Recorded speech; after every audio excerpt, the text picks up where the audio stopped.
ગાંધીનગરના સત્યાગ્રહ છાવણી ખાતે આજે કોકરોચ જનતા પાર્ટી દ્વારા વિવિધ પડતર માંગણીઓને લઈને ઉગ્ર વિરોધ પ્રદર્શન યોજાયું હતું અને આ વિરોધ પ્રદર્શનમાં મોટી સંખ્યામાં પાર્ટીના કાર્યકરો અને સમર્થકો એકઠા થયા હતા। કાર્યકરો દ્વારા સરકાર સામે ભારે સૂત્રોચ્ચાર કરીને પોતાની વિવિધ માંગણીઓ રજૂ કરવામાં આવી હતી। આંદોલનને પગલે સ્થિતિ વણસે નહીં અને કાયદો તથા વ્યવસ્થા જળવાઈ રહે તે માટે પોલીસ વિભાગ દ્વારા સત્યાગ્રહ છાવણી ખાતે ચુસ્ત બંદોબસ્ત ગોઠવી દેવામાં આવ્યો હતો અને સમગ્ર વિરોધ પ્રદર્શન શાંતિપૂર્ણ રીતે પૂર્ણ થયું છે।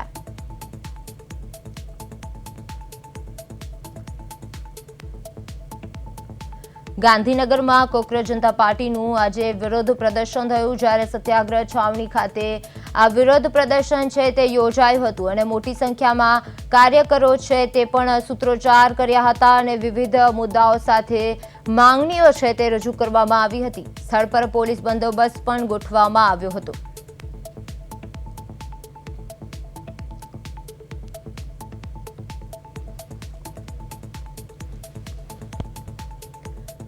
ગાંધીનગરમાં કોકરોચ જનતા પાર્ટીનું વિરોધ પ્રદર્શન થયું, જેમાં સત્યાગ્રહ છાવણી ખાતે આ વિરોધ પ્રદર્શન છે તે યોજાયું હતું અને મોટી સંખ્યામાં કાર્યકરોએ સૂત્રોચ્ચાર કર્યા હતા અને વિવિધ મુદ્દાઓ સાથે માંગણીઓ પણ રજૂ કરવામાં આવી હતી।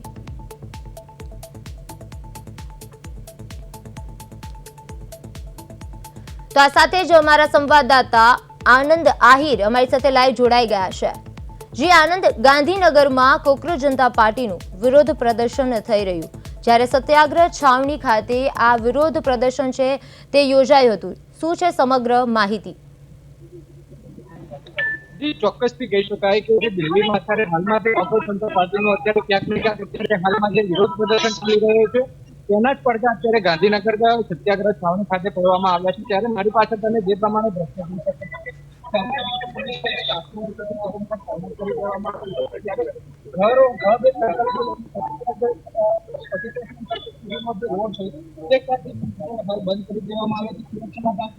જોઈ શકો ત્યાં કોઈ પણ પ્રકારની અત્યારે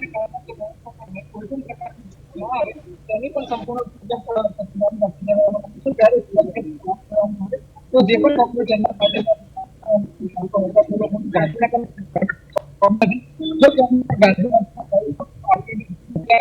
સાથે જે કોઈ આંદોલનકારીઓ પહોંચ્યા હતા તે પણ લોકોને ડિટેક્ટ કરવામાં આવ્યા હતા।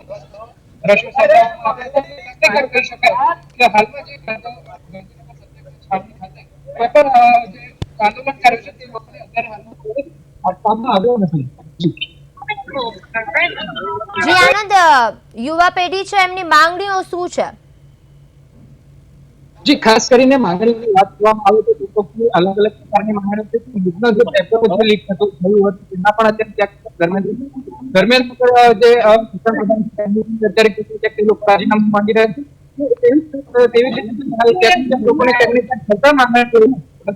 વિદ્યાર્થીઓ હોય છે ગુજરાતભરના પહોંચવાના પરંતુ પહોંચતા પહેલા જ લોકોને કરી લેવામાં આવી છે।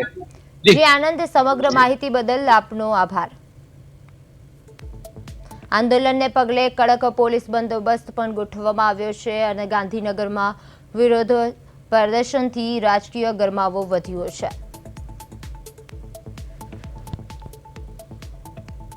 સત્યાગ્રહ છાવણીમાં કાર્યકરોનો વિરોધ પ્રદર્શન થયો છે અને જેમાં સરકાર સામે ઉગ્ર સૂત્રોચ્ચાર કરી અને માંગણીઓ છે તે રજૂ કરવામાં આવી છે। આંદોલનને પગલે કડક પોલીસ બંદોબસ્ત પણ ગોઠવવામાં આવ્યું છે અને ગાંધીનગરમાં વિરોધ પ્રદર્શનથી રાજકીય માહોલ ગરમાયો છે।